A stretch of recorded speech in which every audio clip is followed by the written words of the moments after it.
CBI ED की जो कार्रवाई चल रही है, क्या भारत सरकार बिल्कुल ठीक काम कर रही है? क्या जांच एजेंसियां ठीक काम कर रही हैं? कम से कम जिन लोगों की ओर से भ्रष्टाचार किया गया है वो देश के सामने आए, उनके खिलाफ जांच चल रही है। उधर मनीष सिसोदिया मुझे ऐसा लगता है कि लोगों को, जो मैं लोगों की बात कर रहा हूँ, लोगों को इससे दिक्कत नहीं है कि किसके खिलाफ रेड हो रहा है, जब तक ये समान रूप पर सब पर लागू हो। लोगों को दिक्कत तब होती है जब वही व्यक्ति भाजपा में चला जाता है और उस पर वो रेड रुक जाता है या कार्रवाई रुक जाती है। आप इस बात को में फर्क समझिए। लोग लालू यादव पर रेड हो रहा है इसलिए नहीं परेशान है, लोग ये कह रहे हैं कि आज ही अगर आरजेडी का वो व्यक्ति जिस पर रेड हुआ है कल भाजपा ज्वाइन कर ले तो उस पर रेड नहीं होगा या उस पर कार्रवाई रुक जाएगी। आप शुभेंदु अधिकारी का केस देख लीजिए बंगाल में, और दूसरे नेताओं के बारे में जो विपक्ष लिखता है। अगर कानून समान रूप पर से सब पर लागू हो तो जो व्यापक स्तर पर जनता का जो मत है वो मुझे लगता है कि इसी फेवर में है कि अगर कोई गलत किया है तो उस पर कार्रवाई होनी चाहिए। क्योंकि हम बिहार में हैं, अब तेजस्वी यादव उनके परिवार के खिलाफ जो एक्शन हो रहा है, क्या वो सही है? बिल्कुल होना चाहिए भाई। मैं एकदम स्पष्टता से आपको कह रहा हूं, लालू जी को लेकर ये जो लोग बता रहे हैं कि जेल गए, ये हुए, भाई ये कोई अफरा तफरी में जेल नहीं गए हैं। 20 साल 25 साल बजाबता ट्रायल चला है, कोर्ट ने उनको दोषी पाया है, हर स्तर पर न्यायिक स्तर पर उन लोगों ने प्रयास किया है और हर स्तर पर न्याय व्यवस्था ने इस देश के पाया है कि आपकी गलती है। तो आपको, अगर आपने गलती की है, अगर मैं कल गलती करूंगा तो मुझे भी सजा भुगतनी पड़ेगी। लेकिन नीतीश कुमार जी नहीं बोलेंगे, चुप रहेंगे। अरे मैं आपको भ्रष्टाचार के मुद्दे पर एक वक्त पे वो अलग हो गए थे। अरे भैया आरजेडी को छोड़कर मैं आपके चैनल के माध्यम से नीतीश कुमार को ये चुनौती दे रहा हूं कि आप आइए कैमरे पर या ट्वीट करके बता दीजिए कि मैं मानता हूं कि लालू जी, उनका परिवार, तेजस्वी यादव भ्रष्टाचार में, किसी तरह के भ्रष्टाचार में लिप्त नहीं है। ये लिख कर खाली वो ट्वीट कर दें या वक्तव्य दे दें। 24 की स्थिति क्या बन सकती है और उसमें जन स्वराज की क्या भूमिका रहेगी? जन स्वराज की कोई भूमिका नहीं है, उधर रहेंगे। जन स्वराज की कोई भूमिका नहीं भाई। 24 की स्थिति में तो दलों की भूमिका होगी। जन स्वराज तो कोई दल है नहीं। अब दल बन जाएगी। अगर दल बन जाएगा तो समय आपकी भूमिका आप लोगों से बातचीत कर रहे हैं, राय ले रहे हैं, लोगों ने आपको सलाह भी दिया है। हम तो इतने धीरे चलने वाले आदमी हैं कि आप देख रही है कि 6 महीने से मैं चल रहा हूँ और बिहार में 40-38 जिले हैं और मैं 5वें जिले में ही हूँ। इसको करने में मुझे साल लगेगा, 2 साल लगेगा, मुझे खुद नहीं पता है। तो मैं कैसे कह सकता हूँ कि कब जब तक पदयात्रा खत्म नहीं होगी तब तक तो कोई दल बनेगा। जाति की राजनीति से घिरे हुए बिहार में अपने लिए कहाँ पर जगह देख रहे हैं आप?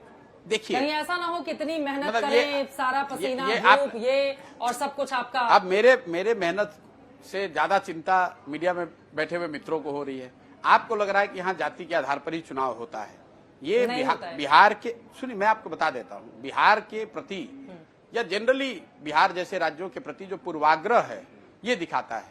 मैं आपको 1 मिनट में बता दे रहा हूँ, 2014 में यहाँ पर सबसे बड़ा दल भाजपा था लोकसभा के चुनाव में। 2019 में आपने बताया कि 40 में से 39 सीटें मोदी जी के नेतृत्व को मिली है। तो मोदी जी के जाति के कितने लोग बिहार में रहते हैं? लेकिन आप लोग आंध्रा में, तमिलनाडु में, गुजरात में अगर जात पर वोट पड़ रहा है तो आप लोग बात नहीं कीजिएगा और बिहार के बारे में कहिएगा कि बिहार में तो सब कुछ जाति में ही हो रहा है। बिहार के लोगों को तो कोई अकल है नहीं, बिहार के लोगों को कोई समझदारी नहीं है, बिहार के लोगों की कोई समझ नहीं है। भाई राजनीतिक तौर पर बिहार किसी अन्य राज्य के मुकाबले यहाँ बेहतर सोच रखने वाले लोग हैं। ये अलग बात है कि ये हम लोग का अच्छा समय नहीं चल रहा है। पिछले 40-50 सालों से ये राज्य पिछड़ा हुआ है। आखिरी सवाल, मोदी के सामने कौन? ममता बनर्जी, फिर वही नीतीश कुमार, अरविंद केजरीवाल, कौन होगा?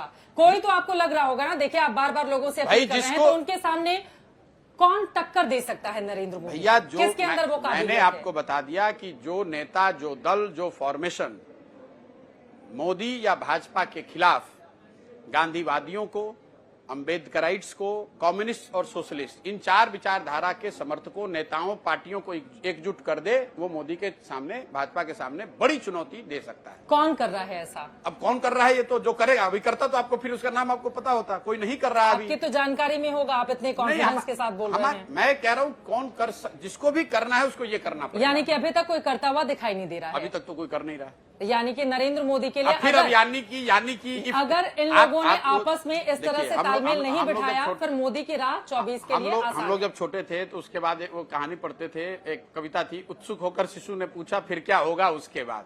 तो आपने तय किया हुआ है कि मुझे इनसे कहलवाना है कि मोदी के सामने कोई नहीं, ये आपका हेडलाइन बनेगा। अब आप उसको मेरे मुंह में डलवाना चाह रहे हैं। मैं आपको कह रहा हूं कि भाई उनको कैसे हराया जा सकता है, मेरी समझ से इस तरीके से हराया जा सकता है, इस तरह से चुनौती दी जा सकती है। आपकी उसमें कोई दिलचस्पी नहीं है, ऐसे हराया जा सकता है, लेकिन अभी क्योंकि वो हेडलाइन हराने नहीं है। के लिए कोई तैयारी उस तरह से करता हुआ नजर नहीं आ रहा है। स्वाभाविक है, अगर तैयारी होती तो आपको मेरे से पूछना थोड़ी ना पड़ता, वो दिखता आपको चेहरा सामने। ठीक है, बहुत शुक्रिया प्रशांत किशोर जी, बहुत बहुत आज तक से जुड़ने के लिए और बेबाकी से अपनी बात रखने के लिए। अब जन स्वराज यात्रा के जरिए जनता का खुद के लिए कितना समर्थन प्रशांत किशोर को मिलता है, ये देखना रहेगा दिलचस्प। अभी के लिए दीजिए इजाजत।